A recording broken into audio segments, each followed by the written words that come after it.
All right, chat. We back live.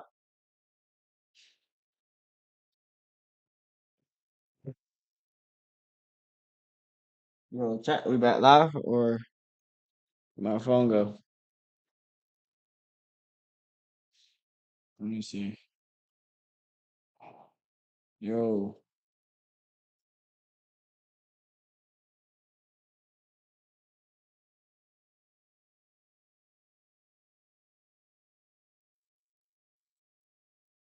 phone go. Let me see. Chat still not on the screen, bro.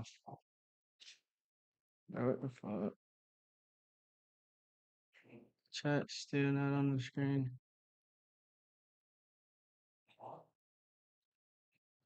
Phone go. Let me see.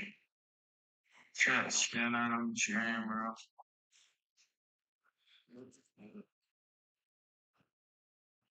Chat still not on the screen.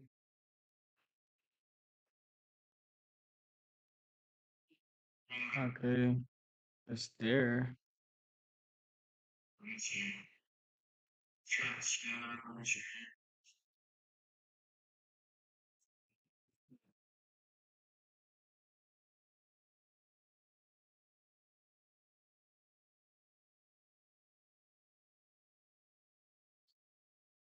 There.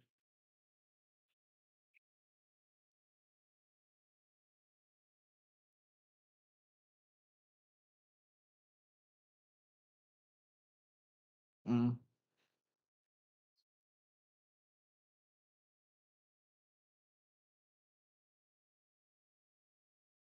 Bullshit, bro.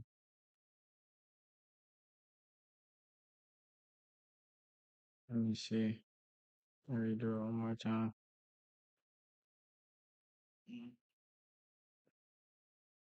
Um, copy, chat,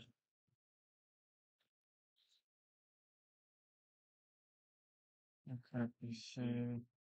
Redo it one more time.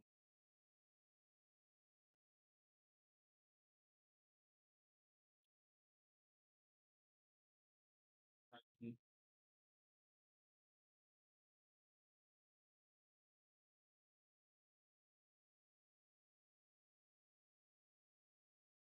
This is BS, bro.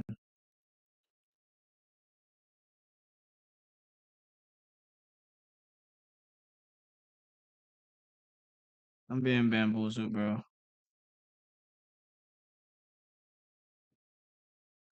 All right, chat. It's all good. I got the ice cream.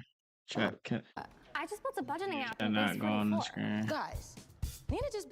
It's all good, All right, bro. folks. No. I don't need this one. I'm being bamboozled, bro. Do you play League of Legends? Microsoft has a brand new way to get Riot points. All you need to do is sign up. From Fortnite to Coachella to handcuffs, he's the rising music star accused of a horrific crime, murdering and dismembering 14-year-old Celeste Rivas Hernandez, a girl he was allegedly in an intimate relationship with. But inside the courtroom today, all eyes were on David Burke's demeanor. We're told the singer appeared bored during a hearing where prosecutors began laying out their case. Gruesome images were shown to the courtroom as prosecutors revealed some of the most disturbing evidence yet, detailing what they allege happened to Celeste and how they say they uncovered the shocking crime. Burke, better known by his stage name David, is accused of stabbing Celeste Rivas Hernandez, dismembering her body, and concealing her remains inside a Tesla. He has not been convicted, and the allegations against him remain accusations. There are no cameras or audio recordings allowed inside this multi-day hearing, but we have a reporter inside the courtroom who witnessed the biggest moments firsthand. Reporter She's per joining us news to break station, down bro. the It's explosive crazy. testimony, the evidence revealed, and what we learned about the possible direction of David's defense. We're on the case presented by Law and Crime. I'm Chris Stewart.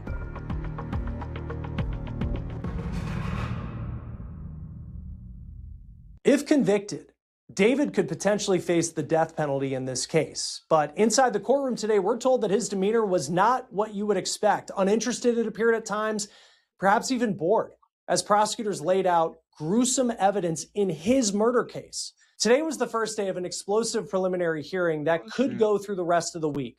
The point is for prosecutors to show the court they have enough evidence for this case to go to trial.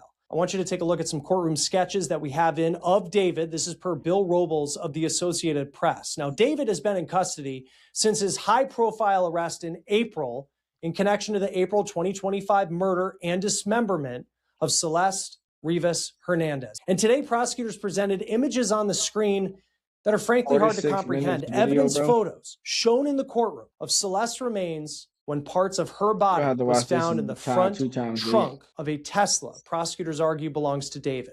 And Celeste's family was even in the courtroom to see those horrific images for themselves. David's attorney, though, is not backing down and gave some insight into what the singer's defense may look like if this case heads to trial. I want to get to NBC LA reporter Julia Dang, who was in the courtroom for us this week. Here's what she says happened as day one wrapped up. Chris, against 21 I'm a Muhammad Black.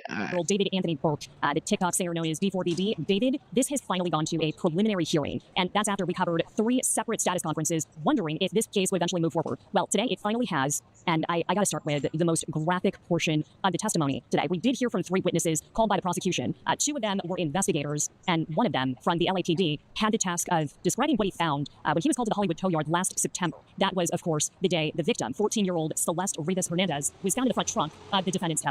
So we've seen the descriptions of what happened to her. We've seen the autopsy reports. We've reported on this additional felony charge against David, stating that he dismembered her corpse after he allegedly stabbed her to death. But Chris, today for the first time, we actually in the courtroom saw photos on that portion of the investigation. We actually saw the victim's remains in cadaver bags, still in the front trunk of that Tesla. It was something I don't think I have the words to describe. Reporters sitting in the courtroom actually stopped typing for a moment. There was a second where it felt like everybody just froze. And there was this too. For the first time today, we actually saw the parents of the victim, the mother and father of Celeste. They were both sitting in the courtroom. They were sitting directly in front of me. They were about 3 rows ahead of me.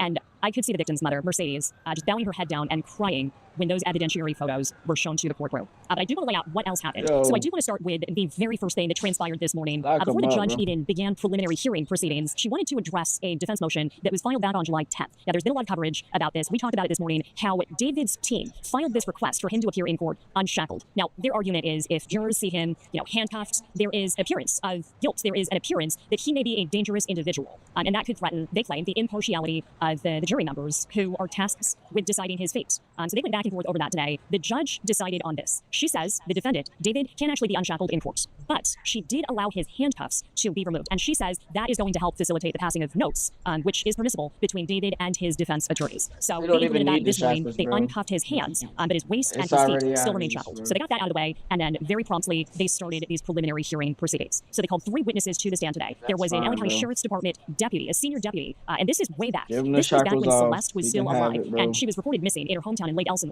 This is a different county. This is Riverside County. Apparently, that sheriff's office contacted LA County to go investigate. So we heard from the senior deputy who actually went to the defendant's house up in the Hollywood Hills looking for this missing girl. Celeste would have been 13 at the time.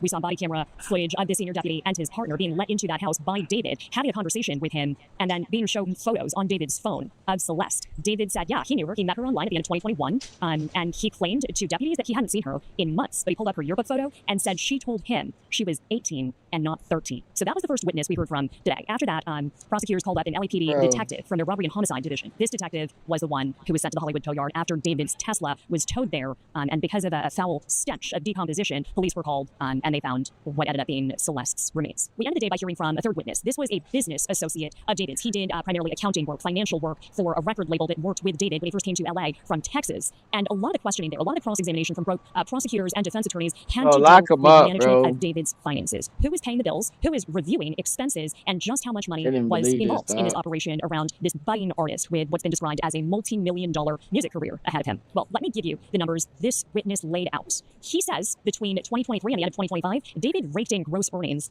of $10 to $11.5 million.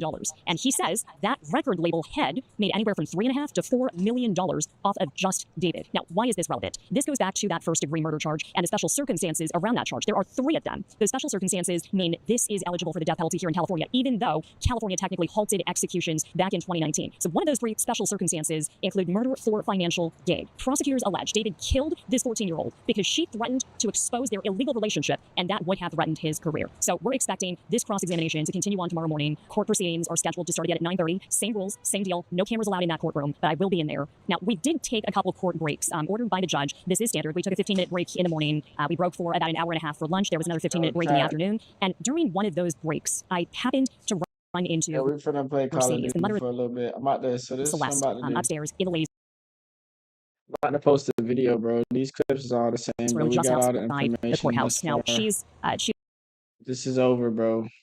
They saying the same thing over and over again.